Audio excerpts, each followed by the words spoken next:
À la suite de ce que l'organisateur principal, l'honorable Maïzan, a dit, en plus des éléments techniques, de la stratégie électorale, des différents processus que nous devons observer pour une victoire sans embâche, j'ai surtout mis l'accent sur un fait, l'honneur, le bonheur et le privilège que nous avons d'avoir le président Alassane Ouattara comme président du RHDP, mais comme président de la République du Côte d'Ivoire. J'ai expliqué que le président Alassane Ouattara n'agit pas dans l'improvisation et que tout ce qu'il fait suit une logique de cohérence, suit une logique parfaitement établie et une cohérence dans l'action. Je leur ai expliqué que le président Ouattara a un sens très prononcé de la responsabilité et du devoir.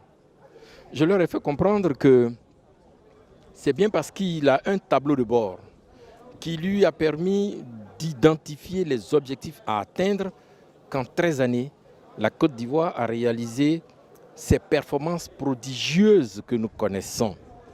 Cela est le résultat d'une personnalité hautement structurée et parfaitement organisée. C'est ce qui a permis à la Côte d'Ivoire de reconstruire ce pays-là dans le bon sens.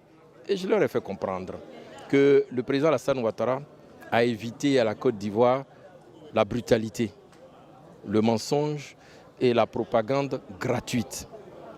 Il est imbibé de sérénité et cette sérénité-là est la marque des maîtres et la marque des grands. Et qu'il n'est donc pas possible que les militants aient peur. Il n'est donc pas possible que les militants soient outre perturbés, qu'ils gardent leur sérénité, leur calme, parce que le cap lui-même, le maître lui-même, donne l'indication. Je leur ai expliqué que le président a souhaité que notre démocratie, celle que nous bâtissons en Côte d'Ivoire, soit une démocratie fraternelle.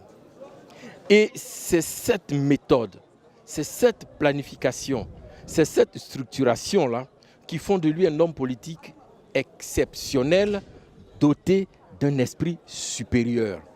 Et c'est donc ce don qu'il a de planifier, de bâtir, de construire, de poser les fondamentaux de la Côte d'Ivoire qui font peur, tant en interne qu'à l'extérieur.